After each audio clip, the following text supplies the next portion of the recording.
ముసలాన్ని ఎత్తుకొని గోళ్ళ చేసిన అంత బాధ. ఊర్లో కూడా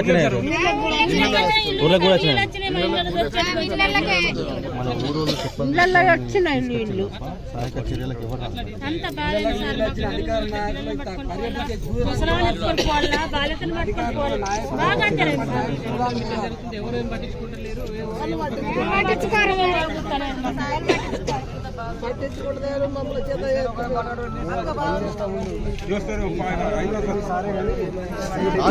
నువ్వు కాకోలికి వచ్చా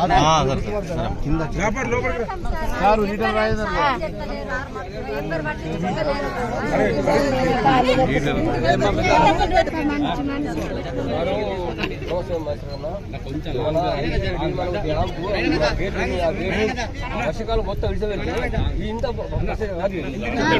మూసేస్తున్నాడు.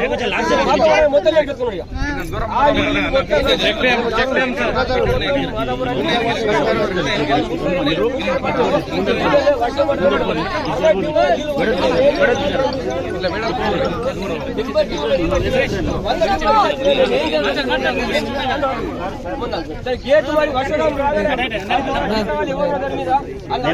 అరే గేటు నీళ్లు లేవట్టు డబ్బులు లేవట్టు. అరే జాబరాపు మొత్తం కడతారు ముందు ముందు 3 సంవత్సరాలు పోటీ మరి ఎందుకు లేపుతలేరు అని అలా గడగట్టుగా ఒక మాట పోయాడు. ఒక మాట ముందు తిండ్రోలు కంట్రోల్ గవర్నమెంట్ జాబ్ వేసుకుంటా అన్ని పట్ట భూములు లావన్ భూములు పట్టేసుకుంటా మొత్తం షెర్లాని వేసుకుంటా మేల పిల్లలు మొత్తం 5 వేలు చూపుతున్నాం. ఒక్క మాట లేదు. వచ్చి మొన్న ఒక మరి మంచిగా చెప్తా బియ్యం చెప్తానికి మరి నష్టమైంది, మరి ఇంత నష్టమైంది, నేను ఒడ్లు పోయినాయి ఏం పోయింది, మరి 10,000 5,000 ఇస్తాను ఒక మాట వాడలేడు. మొత్తం డ్యామ్ మొత్తం మూసేస్తున్నాడు. మొత్తం లేబెట్టుతున్నాడు. ఒకసారి గేట్లు మొత్తం అవి ఎందుకు పెట్టించారు గేట్లు అవి చెప్పచ్చు కదా. అరే ఎందుకు లేపుతున్నారు, ఎందుకు లాగేస్తున్నారు గేట్లు? ఒక నీళ్ళు ఎందుకు చెప్తున్నారు చెప్పచ్చు కదా. ఒక మాట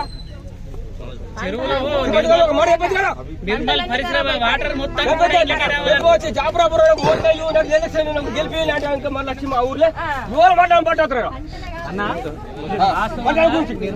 నిర్మల్ ప్రధాన విలేజ్ నిర్మల్ టౌన్ వాటర్ అంతా కూడా ఇండలే స్వర్ణ వాగులనే కలవాలి. వాస్తవంగా నిర్మల్ చుట్టుపక్కల కందకాల చెరువులు ఉన్నాయి, అన్ని కూడా గొలుసు కట్టు చెరువులు. అన్ని చెరువులు కబ్జా చేసేట్ల ఈ మంత్రి.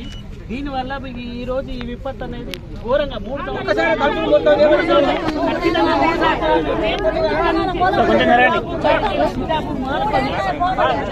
వాటర్ విపరీతంగా ఈ మాదాపూర్, షాకేరా, జాఫరాపూర్, అట్లా ఈ విలేజ్లన్నీ కూడా ప్రతిసారి ఇలాంటి ధ్వంసం. ఇంత అయిన పంట కూడా నాశనం అవుతుంది. ఇప్పుడు మళ్ళా దీంట్లో ఏ విధమైన విత్తు వేయడానికి ఎరువు మొత్తం ఎరువు మీద ఉండి వెళ్ళిపోతున్నది. ఇసుకమెట్టలు పెడుతుంది.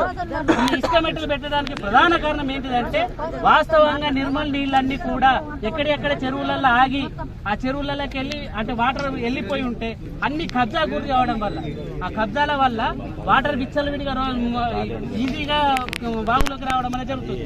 దీని ద్వారా వీడికి ఫుల్ విపరీతంగా మాకు ఫ్లడ్ వచ్చేస్తుంది. హైవే కూడా 2 గంటల పెట్టి దిగ్బంధం అయిందన్న. ఇంతవరకు కూడా హైవే కట్టి నుంచి 2014 నుంచి ఇప్పటిదాకా కూడా హైవే మీద నీళ్లు రాలే. ఈ ఐకేరెడ్డి 9 సంవత్సరాలలో మొత్తం హైవే బ్లాక్ అవుతుంది.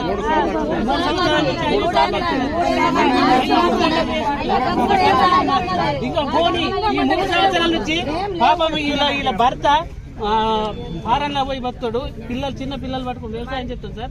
2 బిఘాల పొలము మొత్తం ఇసుక మెట్ట పెట్టేసి ఇంత కూడా ఇప్పుడు 3 సంవత్సరాల నుంచి ఇదే పరిస్థితి. కంట్రోల్ బియ్యం తీసుకొని తిరిగి బతకాల్సిన పరిస్థితి ఉంది.